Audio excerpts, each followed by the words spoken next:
जय हिंद। अभी हम पढ़ेंगे पॉलिटिकल एक्सेप्टेड संसद के सत्र के बारे में। तो सबसे पहला सत्र जो है विशेषाधिकार सत्र होता है। मतलब यह कब लाया जाता है इसके बारे में हम अभी देखते हैं। तो विशेषाधिकार सत्र जो है वो संसद के कोई भी सदस्य जो है ला सकता है।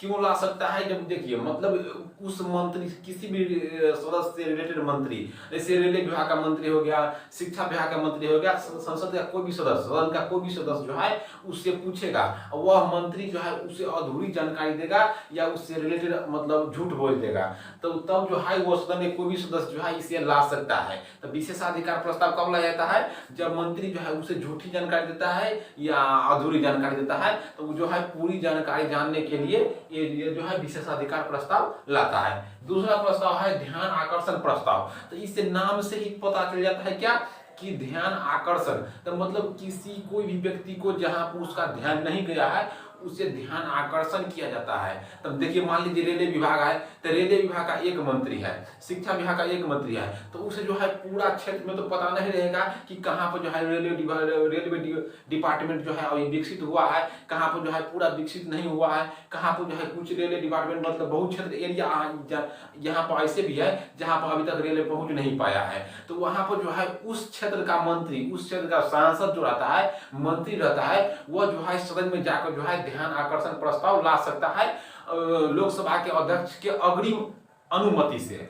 किसके अनुमति से? तो लोकसभा के अग्रिम अध्यक्ष के और अग्रिम अनुमति से जो है वो ध्यान आकर्षण प्रस्ताव ला सकता है कि इस क्षेत्र में जो है, हमारे क्षेत्र में जो है अभी रेलवे डिपार्टमेंट का बिल्कुल काम नहीं हुआ है, या शिक्षा का जो है अभी मतलब पूरे डिस्ट्रिक्ट में, हमारे पूरे डिस्ट्रिक्ट में जो है 10 ही जो है वो कॉलेज है या 5 ही कॉलेज है। तो मतलब क्या है कि जहां पर सरकार का ध्यान नहीं गया है, उस मंत्री का ध्यान नहीं गया है, उस पर जो है वो मंत्री जो है उस क्षेत्र के मंत्री जो है उससे रिलेटेड जो मंत्री से जो है वह मतलब निवेदन कर सकता है या उसके जरिए जो है ध्यान आकर्षण प्रस्ताव जो है सदन में पारित कर सकता है। तो मतलब ध्यान आकर्षण प्रस्ताव जो है वो ध्यान को मतलब जहां पर उसका पता नहीं है कि इस क्षेत्र में क्या हो रहा है, तो वहां पर जो है उसे फोकस करने के लिए जो है ध्यान आकर्षण प्रस्ताव लाया जाता है। सबसे पहले जो है यह 1954 में लोकसभा में लाया गया था। ध्यान आकर्षण प्रस्ताव सबसे पहले 1954 में जो है यह ध्यान आकर्षण प्रस्ताव लाया गया था।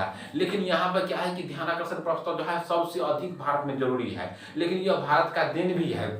देखिए हमारे संविधान जो है वो संसदीय लोकतंत्र का देन है, लेकिन यहाँ पर जो है ध्यान आकर्षण प्रस्ताव जो है वो जो है भारत जो है संसदीय लोकतंत्र को दिया था। कौन दिया था? तो भारत जो है वो संसदीय लोकतंत्र को दिया था।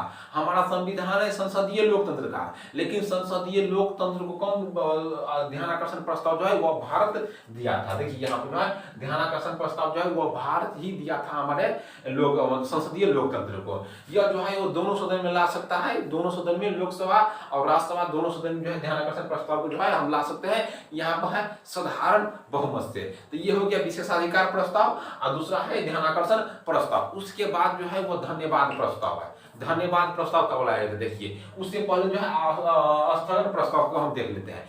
स्थगन प्रस्ताव कब लाया जाता है? मतलब देखिए नाम से ही स्पष्ट है यहाँ पर स्थगन प्रस्ताव मतलब किसी चीज को हम रोक रहे हैं। तो मतलब कोई आकस्मिक घटना हो गया देश में या कोई आकस्मिक ऐसा बात है जिस पर जो है अभी चर्चा करना मतलब आवश्यक है, तो सदन में कोई भी कार्य हो रहा है उसे अभी रोक दो और उस कार्य को जो है चालू कर दो। तो यह क्या हो गया कि मतलब कोई भी कार्य को रोक रहा है तो यह हो गया आपका मतलब स्थगन। तो मतलब कोई कार्य को रोक करके कोई बढ़िया जो कोई आकस्मिक कार्य अभी चल रहा है देश में उसे जो है अभी चालू करना आवश्यक है, तो इसके लिए जो है स्थगन प्रस्ताव लाया जाता है। जैसे देखिए अभी हाल ही में हुआ था कि महंगाई जो बहुत तेजी से बढ़ रहा है, जैसे पेट्रोल का दाम हो गया था 125 रुपये, अभी तो हाल में ज्यादा हो गया है। तो उस बीच क्या हुआ था कि पेगासस वायरस आ गया था, तो वो जो है इंपोर्टेंट हो गया था देश के लिए। जैसे देश का कई डेटा जो है लीक हो सकता है, कई प्राइवेट चीज जो है ऐसे देश का लीक हो सकता है, उससे कई नेता का जो है प्राइवेटाइजेशन जो है वो लीक हो सकता है। तो इसलिए उस पर जरूरी था बात करना, इसलिए जो महंगाई को छोड़कर जो है उस पर बात किया। तो मतलब कोई ऐसा बात आ जाए जो है उस काम से जो अभी चल रहा है उस काम से इंपोर्टेंट है, तो इसीलिए जो है वहां पर जो है स्थगन प्रस्ताव लाया जाता है कि अभी काम जो चल रहा है उसे बंद करो और जो अभी इंपोर्टेंट काम है उसे चालू करो। लेकिन यहाँ पर कुछ शर्त बताया गया कि कुछ काम को जो है हम आकस्मिक काम को बता करके जो है स्थगन प्रस्ताव नहीं ला सकते हैं। इसके लिए यहाँ पर जो है 50 सदस्य की जो है वो मतलब अनुमति जरूरी है। तो 50 सदस्य की जो है अनुमति यहाँ पर जरूरी है। यह लोकसभा और राज्यसभा दोनों में लाया जाएगा।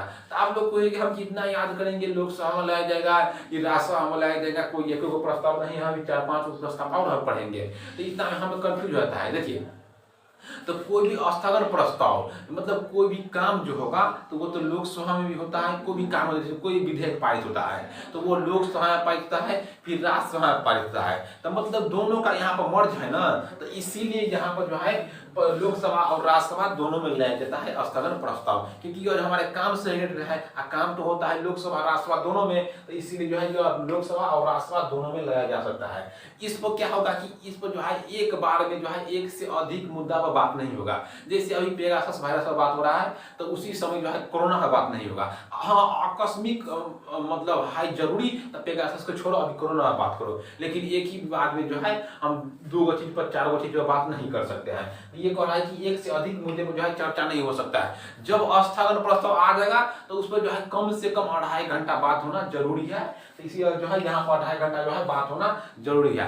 यह किसी भी सदन में लाया जा सकता है, लोकसभा राज्यसभा दोनों में जो है हम प्रस्ताव को पेश कर सकते हैं। स्थगन प्रस्ताव के लोकसभा राज्यसभा दोनों में पेश कर सकता है। सदन का कोई भी सदस्य जो है इसे पेश कर सकता है। सदन का कोई भी पद, जैसे लोकसभा में लाया जाएगा तो लोकसभा का कोई भी सदस्य जो होगा वो पेश कर सकता है। अगर राज्यसभा में लाया जाएगा तो राज्यसभा का कोई भी सदस्य जो है इसे पेश कर सकता है। तो अब हो गया, हम 3 प्रस्ताव को देख लिए। कौन कौन? विशेषाधिकार प्रस्ताव, ध्यानाकर्षण प्रस्ताव और दूसरा तीसरा हो गया स्थगन प्रस्ताव। अब चौथा देखते हैं धन्यवाद प्रस्ताव। धन्यवाद प्रस्ताव क्या होता है? तो आप लोग पीछे वाला वीडियो जाकर देखिए, वहां पर जो है हम अभी डिस्कस किए थे बजट के बारे में, तो वहां से कुछ इस पर रिलेट होगा। देखिए, धन्यवाद प्रस्ताव कब देता है? धन्यवाद किस लिए देगा? राष्ट्रपति जो है वित्तीय वर्ष का पहला सत्र जो चालू होता है बजट सत्र, और जब चुनाव होता है, चुनाव के बाद जो पहला सत्र होता है उसमें जो है राष्ट्रपति अपना अभिभाषण देता है। मंत्री परिषद के डिस्कस पर उसका जो है लिस्ट बनाता है मंत्री परिषद, और उसे जो है वह पढ़ देता है साल के पहले। और जब लोकसभा का चुनाव होता है उस सबसे पहले जो सत्र होता है उसमें जो है वह पढ़ता है कि पूरे साल में जो है क्या क्या करना है। तो उसके लिए जो है उसे धन्यवाद दिया जाता है। तो यह कैसे दिया जाता है? तो 50% बहुमत के साथ जो है उसे धन्यवाद प्रस्ताव को जो है पारित किया जाता है। देखिए, तो यहीं पर फंडा फंस जाता है कि 50% बहुमत के साथ उसे धन्यवाद प्रस्ताव को जो है पारित करना पड़ेगा। तो अगर धन्यवाद प्रस्ताव यहाँ पर पारित नहीं हुआ तो क्या होगा कि मंत्री परिषद को यहाँ पर जो है इस्तीफा दे, मंत्री परिषद को जो है त्याग पत्र देना पड़ेगा। अगर धन्यवाद प्रस्ताव पारित नहीं होगा तो मंत्री परिषद को जो है त्याग पत्र देना पड़ेगा कि हम जो है अपना जो प्रस्ताव था वो वापस ले रहे हैं। लेकिन यहीं पर जो है विपक्षी अपना फायदा उठा लेता है कि जब इसे 50% के साथ जो है धन्यवाद प्रस्ताव पारित नहीं हुआ तो इसके पास इसका मतलब बहुमत नहीं है, तो इसी मुद्दा को उठा के जो है इसी मौका को उठा करके जो है अविश्वास प्रस्ताव जो है विपक्षी दल ला लेता है। तो अभी हम देखते हैं अविश्वास प्रस्ताव के बारे में, मतलब अभी जो है इस बोर्ड पर नहीं है। तो अभी हम इतना रिवाइज कर लेते हैं, एक बार आप लोग रिवाइज कर लीजिए, फिर जो है हम एक बार देख लेते हैं। तो सबसे पहला था विशेषाधिकार प्रस्ताव। यह जो है विशेषाधिकार प्रस्ताव क्यों लाया जाता है? तो यह लाया जाता है जब मंत्री कोई भी सदन के कोई भी सदस्य को जो है अगर मंत्री से पूछे जाने पर उसे झूठी या अधूरी जानकारी मिल जाता है तब विशेषाधिकार प्रस्ताव लाया जाता है। दूसरा था ध्यान आकर्षण प्रस्ताव। नाम ही से चर्चा है कि ध्यान को आकर्षण करना। अगर जिस क्षेत्र में किसी भी रेलवे डिपार्टमेंट का काम नहीं हुआ, शिक्षा का काम नहीं हुआ है, बिजली का काम नहीं हुआ, तो उस क्षेत्र के रिलेटेड जो मंत्री होगा वो जो है सदन में जो है लोकसभा के अध्यक्ष की अनुमति से जो है अग्रिम अनुमति से ध्यान आकर्षण प्रस्ताव को जो है वो ला सकता है। यह सबसे पहले जो है लोकसभा में 1954 में लाया गया था। यह जो है संसदीय लोकतंत्र को कौन दिया था? संसदीय लोकतंत्र को जो है वो भारत दिया था। इतना हम समझ लिए। तीसरा था स्थगन प्रस्ताव। स्थगन प्रस्ताव मतलब किसी भी काम को रोक देना, किसी भी काम को जो है वो रोक देना। तो मतलब कोई भी आकस्मिक कार्य आ गया, मतलब कोई इंपोर्टेंट कार्य आ गया जो इसे जरूरी है, तो इस कार्य को बंद करो और उस कार्य को चालू करो। जैसे पेगासस वायरस हो गया, वो जरूरी था महंगाई से। अगर पेगासस वायरस ये इंपोर्टेंट हो गया था कोरोना, तो पेगासस को बंद करो और कोरोना को भी चालू करो। तो किसी भी चीज को रोककर इंपोर्टेंट काम को चालू कर देना वो स्थगन प्रस्ताव के अंतर्गत आता है। यह लोकसभा और राज्यसभा दोनों में हम पारित कर सकते हैं, लोकसभा राज्यसभा दोनों में लाया जा सकता है। यह सदन का कोई भी सदस्य जो है इसे ला सकता है। लोकसभा में लाएगा तो लोकसभा कोई भी सदस्य ला सकता है, राज्यसभा में लाएगा तो राज्यसभा कोई भी सदस्य ला सकता है। अगर यह एक बार आ गया तो इस पर जो है 2.5 घंटा तक 2.5 घंटा जो है इस पर कार्य होना, मतलब इस पर चर्चा होना जरूरी है। तीसरा था कि यह जो है एक से अधिक कार्य के लिए यह काम नहीं होगा, मतलब एक से अधिक कार्य के लिए यह काम नहीं करेगा, मतलब एक से अधिक मुद्दा के लिए, जैसे एक ही बार जो है पेगासस हो गया, एक ही बार हो गया कोरोना हो गया, एक ही बार महंगाई हो गया, तो एक से अधिक मुद्दों के लिए इस पर बात जो है बात नहीं हो गया। तो यह 3 हो गया। अब देख लेते हैं धन्यवाद प्रस्ताव। धन्यवाद प्रस्ताव कब लाया जाता है? यह जो है वित्तीय वर्ष के पहला, जैसे बजट सत्र होता है, आप लोग पीछे वाला वीडियो देख लीजिए एक बार, पूरा समझ में आ जाएगा।